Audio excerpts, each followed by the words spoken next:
Welcome to another episode, everyone. The East Coast Crips versus Florencia 13. The prison orders that turned South LA deadly. Many individuals say that the order came from Pelican Bay State Prison for the F13s to make war on the East Coast Crips. Some say that it was over drugs and territory. Others say and contend that it was racial. Either way, perhaps we can get to the bottom of why this war started between the East Coast Crips and the Florencia 13. And the war was a very vicious and bloody one. Something shifted in South Los Angeles, and this time it wasn't the usual gang rivalry. For years, Florencia 13 and the East Coast Crips managed to coexist, tense but balanced. Then, a quiet order came down from inside Pelican Bay State Prison, straight from one of La MA's top generals. The command was simple: cleanse the neighborhood. What followed wasn't random violence. It was a coordinated green light, cold, calculated, and racially charged, a campaign meant to remind every set in the city who truly ran the streets. This is the story of how the Mexican Mafia declared war on the East Coast Crips, the chaos that followed, and how that war eventually led to one of the most unexpected truces in LA history. To understand this war, you gotta go back to 1969, when a young Raymond Washington laid the foundation for what would become the original East Side Crips. Before he launched his own thing, Raymond rolled with the Avenues, a crew led by Craig Monson. After some drama popped off in Donnie Boy's garage, Washington got kicked out, and that split changed everything. By 1970, Raymond's new squad was taking shape on 76th and Wadsworth, the heartbeat of the East Side movement. By the early 70s, more Crip sets popped up: 43rd Street, Avalon Gardens, and others expanding through the East Side. Then came the rise of East Coast Crips, not one single gang, but an alliance stretching across South LA. Around 1974, the 62nd Street Crips sparked what became the East Coast Crip Alliance, uniting dozens of hoods under one banner.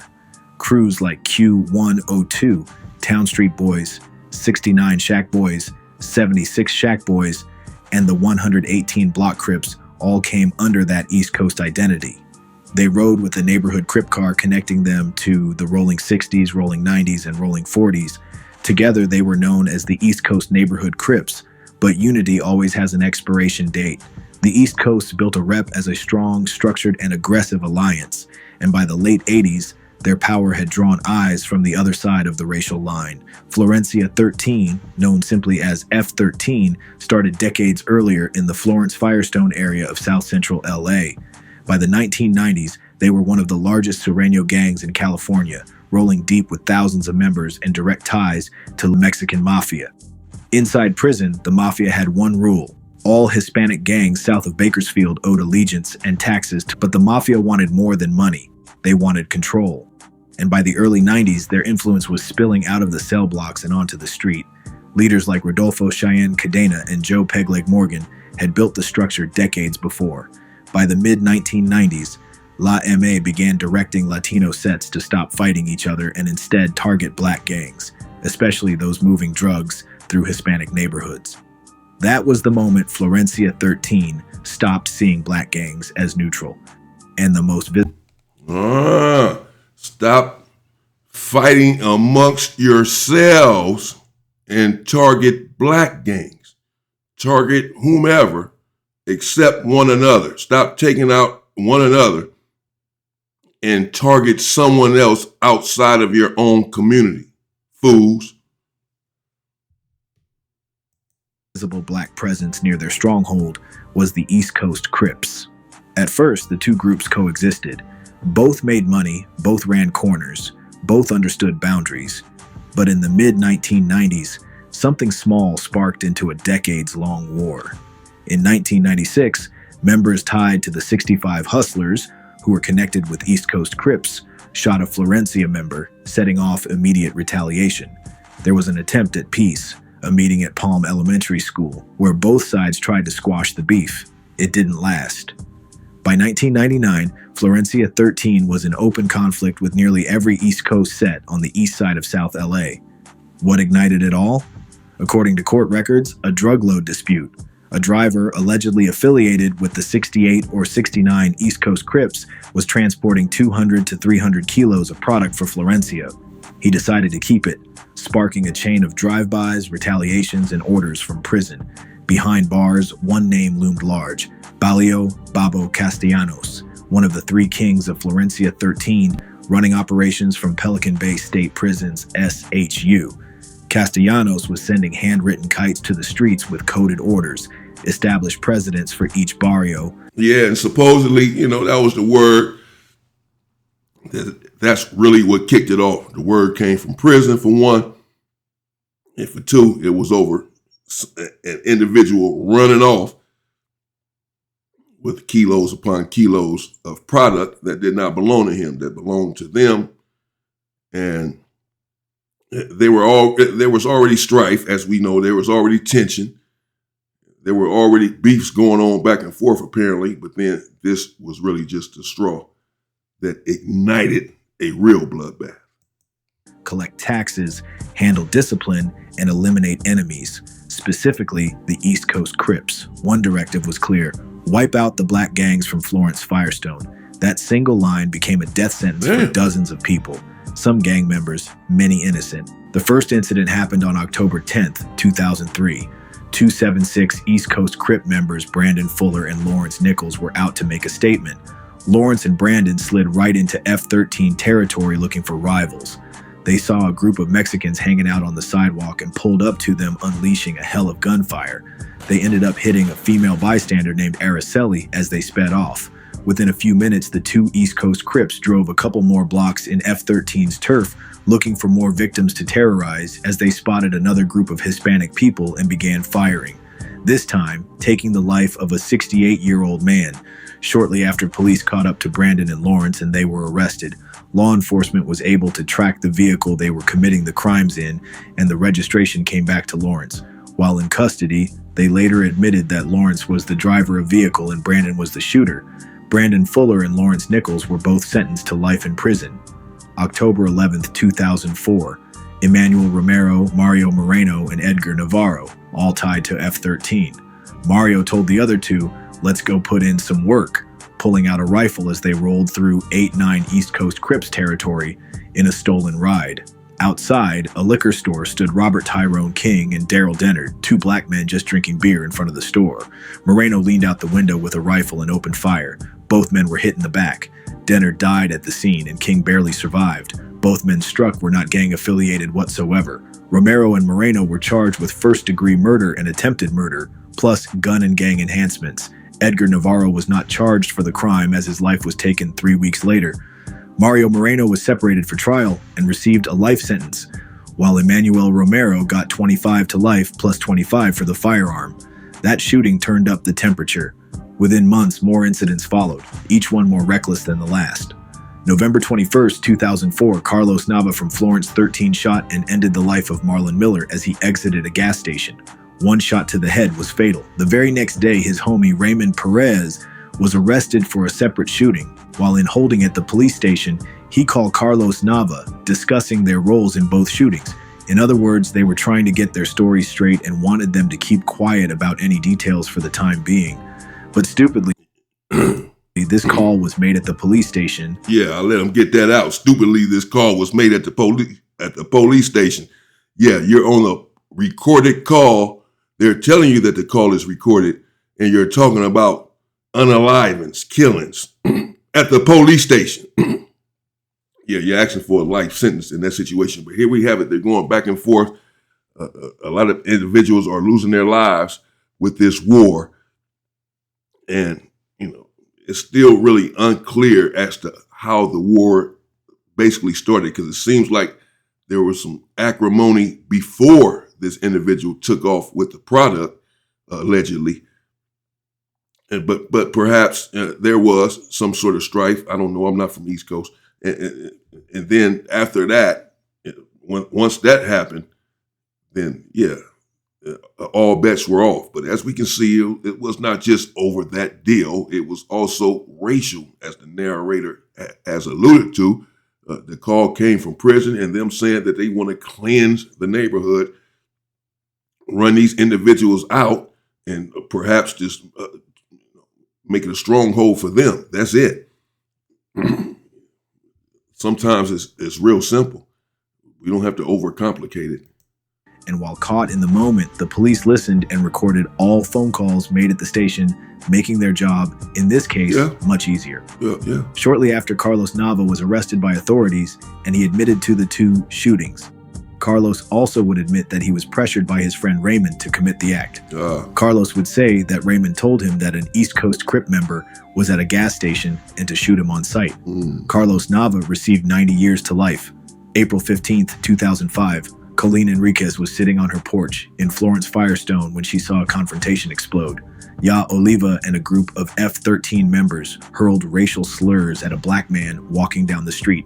15 minutes later, that same man came back with another black male, Stephen Patterson. Colleen recognized Patterson. She'd seen him around 66th Street before. What happened next turned the neighborhood into a war zone. The 2 black men opened fire toward the F13 group. Oliva was killed instantly, shot in the face. Police rounded up suspects, and Patterson was arrested, tried, and sentenced to 50 years to life. But this killing didn't settle the score. It intensified it. Detectives discovered graffiti marking Florencia 13 versus 66 East Coast Crips battles. The whole zone became a free-fire district. May 29th, 2007, a lady named Karina and her boyfriend Manuel Figueroa were getting tacos at a truck in East Coast Crip neighborhood. Karina and the kids waiting for Manuel to return from the taco truck with the food. Karina went to go get the drinks and walked back to the car. Manuel heard gunshots while waiting at the truck. He saw his girlfriend Karina fall. He would see a man, Jason Martin, running away from the scene with a gun in hand. Manuel ran to the car to find his kids screaming, and Karina, who took a gunshot to the head, lost her life. A witness, Carlos Gomez, saw the whole thing from his apartment balcony. He saw Jason running down 62nd and Main Street. Jason would notice him watching and fired at the balcony, but Carlos was unharmed. Oh man, that's when you know. That's when you know it's up. That's when you know it's a real war. When women are being taken out. Thankfully, the kids were unharmed that were in the car, but clearly the woman was targeted. Certainly, they know that it was a woman. Before they put the gun to her head and pulled the trigger, they can recognize that it was a woman, and that did not deter them. They still pulled the trigger, perhaps thinking that she was a member or whatever. Not to excuse it, I'm just saying. Or knowing that she was, or she was with her boyfriend, baby's father that was a member. But that just shows you that there were a lot of women losing their lives at this time during these wars. Not just this war, but all of the wars going on in South Central Los Angeles. Many women, too, were losing their lives.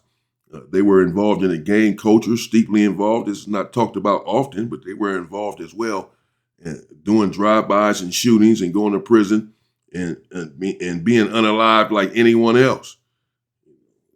It's frowned upon, of course, to involve women in something like this, to take a woman's life, even if she is a member. It's like, what can she do? So it should never happen. June 1st, 2007, Jason was arrested and they searched his home. Inside the home, police found notebooks and photos of his allegiance to East Coast Crip. They uncovered that he referred to himself as the gang moniker Spook 2 or Little Spook. Law enforcement later tied the name on walls disrespecting F13 and the Mexican race. Jason Martin had no alibi and claimed he did not remember where he was on the same night of the shooting. As a result, Jason Martin was sentenced to 25 years to life. Then came Operation Joker's Wild, a joint task force between the LA County Sheriff's Department, DEA, ATF, and ICE. The investigation revealed that F13 was launching racially motivated ambushes across Florence Firestone. Gang members were driving through black neighborhoods, shooting at anyone they thought was an enemy, even random pedestrians. These weren't impulsive hits. They were organized under La MA's green light policy. June 2005, authorities began wiretapping 2 key figures, Alberto Sugar Hernandez and Manuel Frog Hernandez, both shot callers for Florencia 13. Phone intercepts caught them plotting new attacks and coordinating taxes from the drug trade. Then the violence hit a new low. That year, Frog spotted Romeo Bryant, a 32-year-old black man walking home from work. Bryant wasn't a gang member. Frog asked, "Where you from?" Bryant said he was neutral, and Frog shot him anyway. By mid-2005, LA County Sheriff's detectives counted dozens of racially motivated shootings in Florence Firestone alone. They realized the F-13 war had expanded beyond gang politics.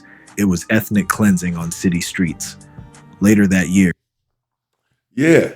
And so ethnic cleansing on city streets. So it was more than just a drug deal going bad, someone running off with drugs, because this happens all the time. This happens in their own culture, where someone will run off with drugs, right? In the Italian mob, someone runs off with something, they just take out that person. They don't declare war. So this is racially motivated and ethnic cleansing. And at this time, many blacks were being unalived that were not gang members, as we can see. But we know, if you were around at that time, it was open season on any black. It can be a woman. Yeah, it can be a woman, children sometimes, certainly a man, and a non-affiliate man, a non-member, a non-gang member. Sometimes it's evident that this individual is not a member of any gang, and they would still open fire. This is true. And this is not to drudge up anything. Oh, they have since made a peace treaty, F13 and the East Coast Crips. And, shout out to them for that peace treaty. So this is old news, and this is not to ignite some new war, covering this right here. It came across my timeline. I thought that it was very interesting and important, so I'm playing it. But let me just say, while I'm thinking about it, and while the narrator, who was clearly AI, but it doesn't mean that he doesn't have the correct information,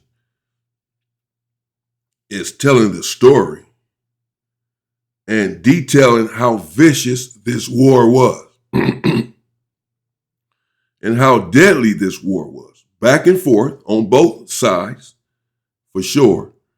Nevertheless, on their side, on the F-13 side, it was based on race, at least some of it. It was a so-called ethnic cleansing. And many blacks, again, lost their lives, and blacks that had nothing to do with any gangs whatsoever. And just like many of them, many Hispanics lost their lives during that war as well. But the fact that it was a so-called ethnic cleansing and all of that, and that so many blacks lost their lives,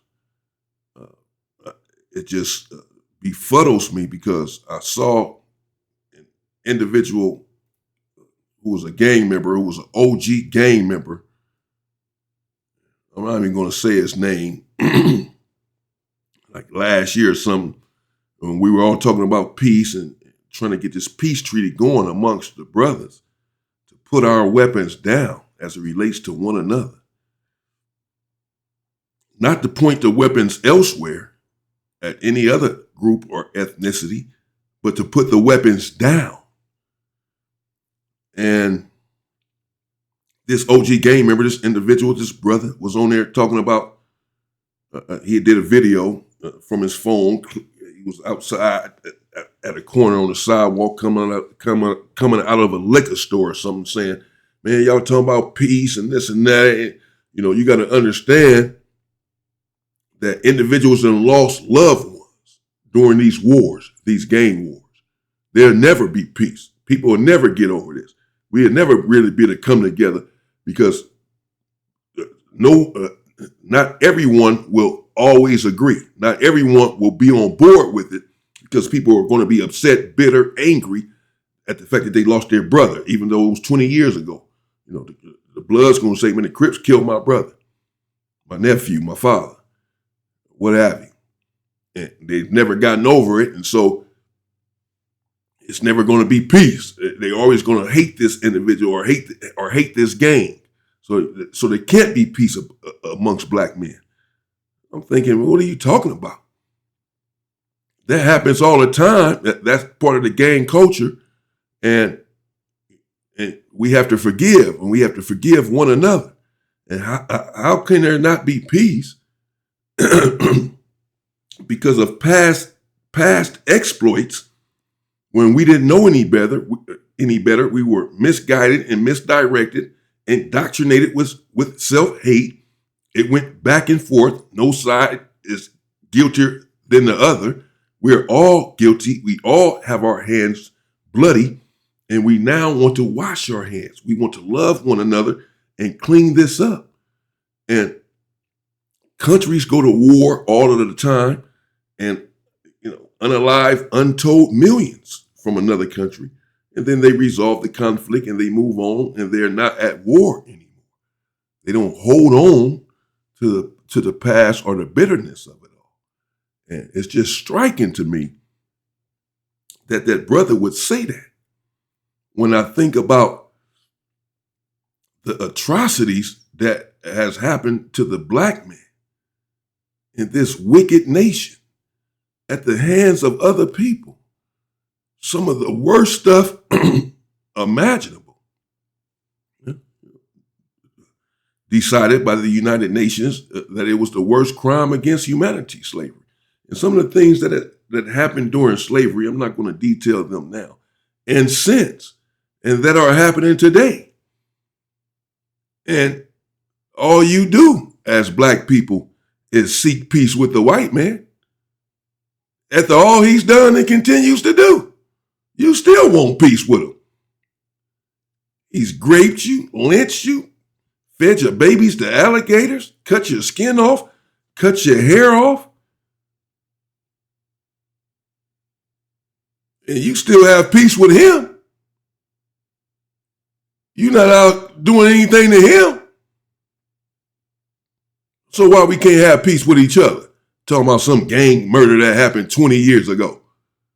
Then we can't have peace with one another over that. You got peace with everybody else who hates you, black man. You got peace with everybody else. And so here we have a situation where the F13 apparently have engaged in an ethnic cleansing or attacking and murdering black people and innocent black people. And yes, there's a war going on. It's going back and forth. Black people are doing the same. We just saw a situation where the black man walked up and unalived a female, a Mexican woman, sitting in the car with her kids. So this is not to absolve the brothers for their part in this war. I'm not sure what they were supposed to do. I mean, the word came down for them to cleanse the neighborhood of the black gang. So, I mean, what were they supposed to do? As far as I'm concerned, yeah, they were just really fighting back, and the war ensued. Nevertheless, whatever the situation was there, it was on both sides, to be sure.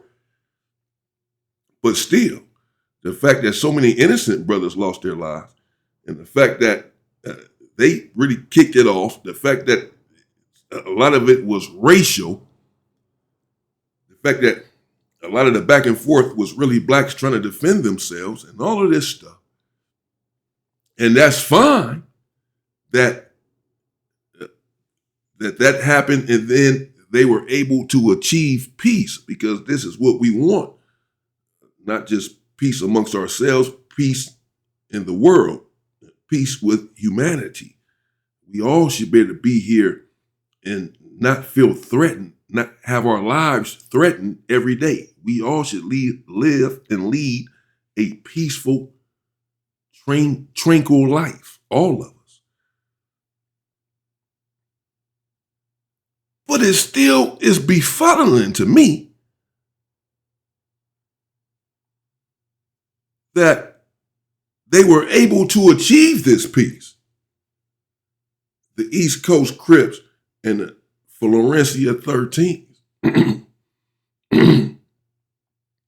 considering what the old brother had to say, the OG brother, the Crip, an OG Crip who made that video and said how there can never be peace amongst black gangs because of the back and forth, the mayhem, the destruction, and the murder that has transpired in our communities, even though some of it was generations ago, a generation prior. You don't think that these young individuals who haven't been through some of these wars can achieve peace now? They're only following in our footsteps with this nonsense destruction. But if your philosophy is true, that when gangs unalive one another, they are unable to bury the hatchet. They are unable to let that go. They just can't. There can never be peace. Then how come these two gangs have peace? We are listening to murder after murder after murder between these two gangs. Women dying, children, innocent people. Members got life in prison. They still in there over this war. Some of them done died in prison. All of this. And they were still able to achieve peace after all of this. They have a truce. They have a peace treaty going. Shout out to them and their peace treaty. Keep it going, because we don't need to lose any more lives. But we don't need to lose any more black lives either. Every East Coast Crip, you should be ashamed if you go put your hands on another black man or shoot at another black man from any other black gang. If you were able to achieve peace with them, in spite of all of this back and forth, all of this destruction, mayhem, and broad daylight murder, and y'all being called the N-word and being racial epithets being hurled at you as you're walking down the street. If you're able to have a truce with them after all of that, then you can have a truce with anyone. You can have a truce with any black gang, that's for damn sure, who could not have done any worse than this. And that goes for every black gang. If you can have a truce with one gang, you can have a truce with all of them, regardless of what the history is.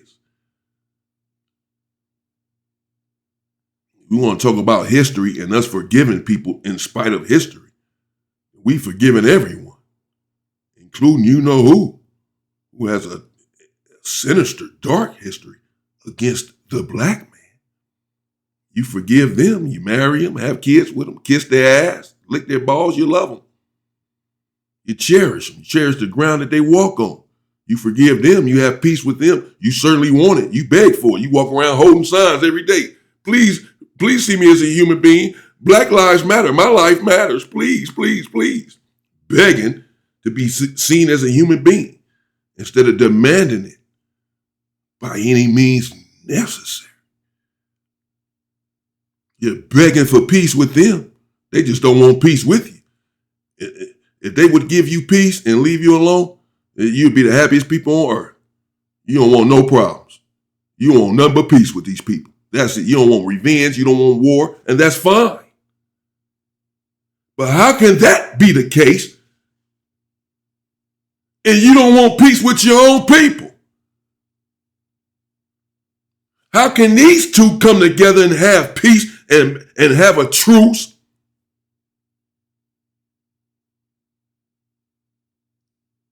But you haven't made peace with any other black gang that you don't get along with.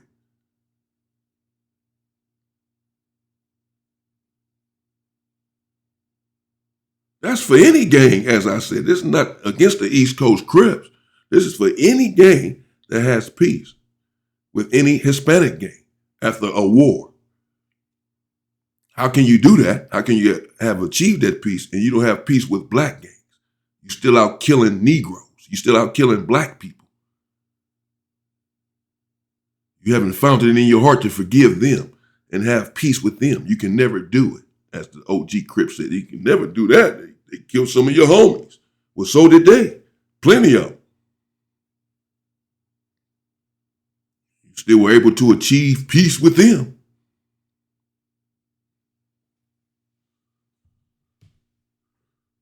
Somebody let me know in the comments how that happened. I'm just asking. Maybe y'all can help me explain it to me.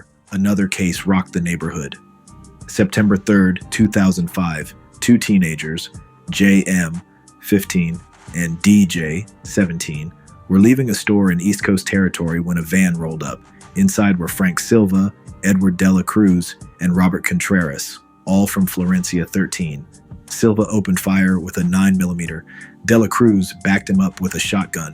DJ was hit in the stomach, but survived after 3 surgeries. Silva later admitted he'd panicked, thinking the teens were rival Crips. The jury didn't buy it. He was found guilty of attempted murder, sentenced to 40 years to life. Detectives at the scene described it as textbook Florencia, retaliation for perceived disrespect carried out deep in enemy turf. By 2007, Operation Joker's Wild went public. The feds and local agencies hit Florencia 13 with one of the largest gang indictments in U.S. history. 102 members charged, 97 arrested, and 94 convicted. Charges ranged from murder and attempted murder to drug trafficking, extortion, and racketeering under the RICO Act. But one man was untouched: Balio Babo Castellanos, the puppet master in Pelican Bay. He was already serving life in isolation, still sending orders through coded letters. Pulling him out for trial was considered too dangerous. He had too much influence even behind bars. The crackdown crippled the gang's street hierarchy, but not its spirit. F13 adapted, moving from open violence to money operations, underground casinos called casitas, illegal weed shops, and protection rackets. The last wave of violence tied to the Florencia 13 versus East Coast Crips conflict hit in 2017. 2 brutal cases that showed how deep this war had sunk into South LA. The first incident happened on February 21, 2017. Keyshawn Thompson, a member of 7-6 East Coast Crips, lured a Mexican man connected to the Polk Street clique of Florencia 13 into an alley. There, Thompson started disrespecting F13, then pulled a gun. He opened fire, hitting the target and 2 other men nearby before fleeing the scene. Detectives caught up to Thompson within weeks, connecting him not only to that shooting, but also to another case involving an ex-girlfriend. When the case went to court, the judge didn't hesitate. 165 years to life for the 3-man shooting and the separate domestic attack. Then came the second case just 6 months later, August 19th, 2017, a warm summer evening on 77th Street. A group of Mexican cyclists, Nancy Florencio, Manuel Maria, and Stephanie Gonzalez among them, were riding when they got into a confrontation with the driver of a white pickup truck. Moments later, a black Honda pulled up. Shots rang out. Stephanie was hit, but survived. Nancy took a round to the shoulder, and Francio Florencio, later confirmed to be a Florencia 13 member, was struck in the back and died at the scene. The shooters were identified as Jalen Goldbolt, Sean Ray, and Brandon Wise, all from 7-6 East Coast Crips. Investigators learned the motive. A week earlier, Ray's car had been shot up in F13 territory. This was retaliation, a get-back mission, but running their mouths sealed their fate. Brandon Wise was placed in a cell with an informant and bragged about who was in the car and the robberies they'd pulled. Jalen Goldbolt ended up in a cell with 2 informants and spilled even more, admitting Ray dumped the gun and that all 3 took part in the hit. When the dust settled, the sentences were staggering. Jalen Goldbolt, 230 years to life. Sean Ray, 230 years to life. Brandon Wise, 107 years to life. 3 lives gone to prison forever, and another lost in the street, all because the cycle of revenge never stopped turning. By 2019, the cycle of war finally began to cool. After decades of bloodshed, Balio Babo Castellanos from Florencia 13 and Paul Lil Doc Wallace from the 69 East Coast Crips started meeting behind the scenes. It took only 3 sit-downs to do what years of law enforcement couldn't. They agreed to a truce. Announced in September 2019, the peace held. Today, the war that once turned Florence Firestone into a war zone is mostly silent. F13 has shifted focus, opening unlicensed weed dispensaries, taxing underground businesses, and running those casitas for steady income. They've evolved from soldiers to businessmen, but the streets still remember the era when a single order from La MA turned South LA into a battlefield. Yeah. Okay, so there you have it. Let me know what you think in the comments. They had a peace treaty going, or they have a peace treaty going. Again, shout out to that peace treaty. We don't need any of these wars and any more lives lost over any of this stuff. We are not one another's enemy anyway. We shouldn't be. We're all in the same boat. We're all frowned upon and hated in this society, man. Black and brown, at the end of the day. And brothers, put your weapons down. Just like the East Coast Crips did with the F13s, put your weapons down as it relates to another black gang. As it relates to another black man. If not, y'all cowards. You need to stop banging then. Don't come killing us. And you peace treating with everybody else. You just a black man killer then. It ain't got nothing to do with the gang. You just a black man. You just a destruction. You're a cancer to the community.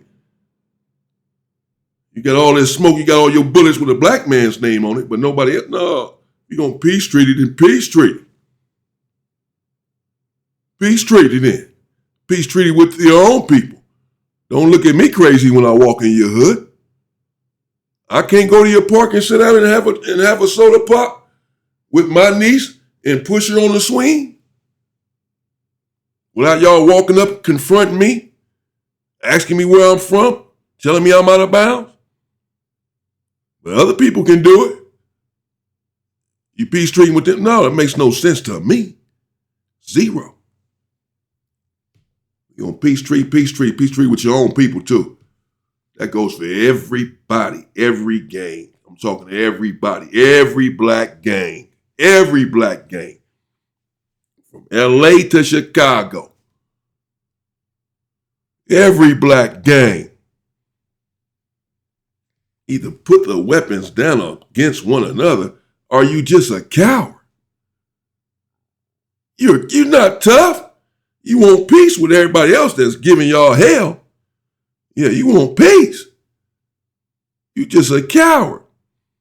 Because you're targeting the most vulnerable people in the country. You're targeting the individuals that you can target and get away with it. The black man has the lowest percentage of a conviction rate for murder. As it relates to killing a black man, I should say.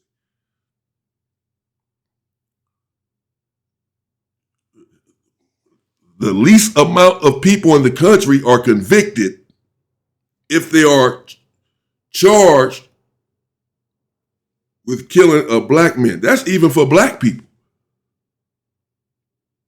Because black lives do not matter in this country.